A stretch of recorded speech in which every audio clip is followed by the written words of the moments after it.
Good afternoon. And John, thank you so much for that generous introduction and for hosting us today. It's a privilege to join you and to learn from this knowledgeable panel on this fitting occasion of Data Privacy Day. A little more than 2 years ago, joined by my good friend, the much-missed Giovanni Butarelli, and data protection regulators from around the world, I spoke in Brussels about the emergence of a data industrial complex. At that gathering, we asked ourselves, what kind of world do we want to live in? 2 years later, we should now take a hard look at how we've answered that question. The fact is that an interconnected ecosystem of companies and data brokers, of purveyors of fake news and peddlers of division, of trackers and hucksters just looking to make a quick buck, is more present in our lives than it has ever been. And it has never been so clear how it degrades our fundamental right to privacy first and our social fabric by consequence. As I've said before, if we accept as normal and unavoidable that everything in our lives can be aggregated and sold, then we lose so much more than data.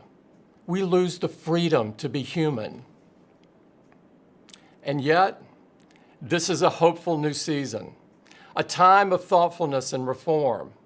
And the most concrete progress of all is thanks to many of you. Proving cynics and doomsayers wrong, the GDPR has provided an important foundation for privacy rights around the world, and its implementation and enforcement must continue. But we can't stop there. We must do more. And we're already seeing hopeful steps forward worldwide, including a successful ballot initiative strengthening consumer protections right here in California. Together, we must send a universal humanistic response to those who claim a right to users' private information about what should not and will not be tolerated. As I said in Brussels 2 years ago, it is certainly time, not only for a comprehensive privacy law here in the United States, but also for worldwide laws and new international agreements that enshrine the principles of data minimization, user knowledge, user access, and data security across the globe. At Apple, spurred on by the leadership of many of you in the privacy community, these have been 2 years of unceasing action. We have worked to not only deepen our own core privacy principles, but to create ripples of positive change across the industry as a whole. We've spoken out time and again for strong encryption without backdoors, recognizing that security is the foundation of privacy. We've set new industry standards for data minimization, user control, and on-device processing for everything from location data to your contacts and photos. At the same time that we've led the way in features that keep you healthy and well, we've made sure that technologies like a blood oxygen sensor and an ECG come with peace of mind that your health data stays yours. And last but not least, we are deploying powerful new requirements to advance user privacy throughout the App Store ecosystem. The first is a simple but revolutionary idea that we call the Privacy Nutrition Label. Every app, including our own, must share their data collection and privacy practices. Information that the App Store presents in a way every user can understand and act on. The second is called App Tracking Transparency. At its foundation, ATT is about returning control to users, about giving them a say over how their data is handled. Users have asked for this feature for a long time. We have worked closely with developers to give them the time and resources to implement it. And we're passionate about it because we think it has great potential to make things better for everybody. Because ATT responds to a very real issue.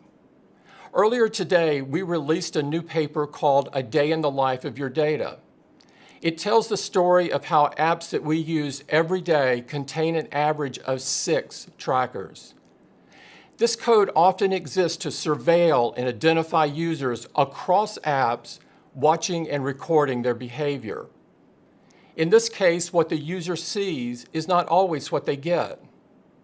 Right now, users may not know whether the apps they use to pass the time, to check in with their friends, or to find a place to eat may in fact be passing on information about the photos they've taken, the people in their contact list, or location data that reflects where they eat, sleep, or pray. As the paper shows, it seems no piece of information is too private or personal to be surveilled, monetized, and aggregated into a 360-degree view of your life. The end result of all of this is that you are no longer the customer. You are the product. When ATT is in full effect, users will have a say over this kind of tracking. Some may well think that sharing this degree of information is worth it for more targeted ads. Many others, I suspect, will not, just as most appreciated it when we built a similar functionality into Safari, limiting web trackers several years ago. We see developing these kinds of privacy-centric features and innovations as a core responsibility of our work. We always have, we always will. The fact is that the debate over ATT is a microcosm of a debate we've been having for a long time, one where our point of view is very clear. Technology does not need vast troves of personal data stitched together across dozens of websites and apps in order to succeed. Advertising existed and thrived for decades without it. And we're here today because the path of least resistance is rarely the path of wisdom. If a business is built on misleading users, on data exploitation, on choices that are no choices at all, then it does not deserve our praise. It deserves reform. We should not look away from the bigger picture.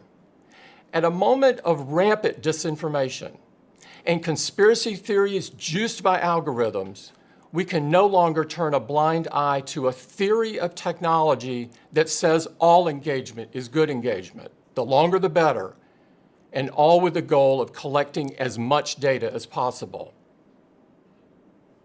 Too many are still asking the question, how much can we get away with? When they need to be asking, what are the consequences? What are the consequences of prioritizing conspiracy theories and violent incitement simply because of the high rates of engagement? What are the consequences of not just tolerating but rewarding content that undermines public trust in life-saving vaccinations? What are the consequences of seeing thousands of users join extremist groups and then perpetuating an algorithm that recommends even more? It is long past time to stop pretending that this approach doesn't come with a cost of polarization, of lost trust, and yes, of violence. A social dilemma cannot be allowed to become a social catastrophe. I think the past year and certainly recent events have brought home the risk of this for all of us, as a society and as individuals as much as anything else. Long hours spent cooped up at home, the challenge of keeping kids learning when schools are closed, the worry and uncertainty about what the future would hold. All of these things threw into sharp relief how technology can help and how it can be used to harm. Will the future belong to the innovations that make our lives better, more fulfilled, and more human? Or will it belong to those tools that prize our attention to the exclusion of everything else, compounding our fears and aggregating extremism to serve ever more invasively targeted ads over all other ambitions? At Apple, we made our choice a long time ago. We believe that ethical technology is technology that works for you. It's technology that helps you sleep, not keeps you up, that tells you when you've had enough, that gives you space to create or draw or write or learn, not refresh just one more time. It's technology that can fade into the background when you're on a hike or going for a swim, but is there to warn you when your heart rate spikes or help you when you've had a nasty fall. And that all of this always puts privacy and security first because no one needs to trade away the rights of their users to deliver a great product. Call us naive, but we still believe that technology made by people, for people, and with people's well-being in mind is too valuable a tool to abandon. We still believe that the best measure of technology is the lives it improves. We are not perfect. We will make mistakes. That's what makes us human. But our commitment to you, now and always, is that we will keep faith with the values that have inspired our products from the very beginning. Because what we share with the world is nothing without the trust our users have in it. To all of you who have joined us today, please keep pushing us all forward. Keep setting high standards that put privacy first, and take new and necessary steps to reform what is broken. We've made progress together, and we must make more. Because the time is always right to be bold and brave in service of a world where, as Giovanni Butarelli put it, technology serves people and not the other way around. Thank you very much.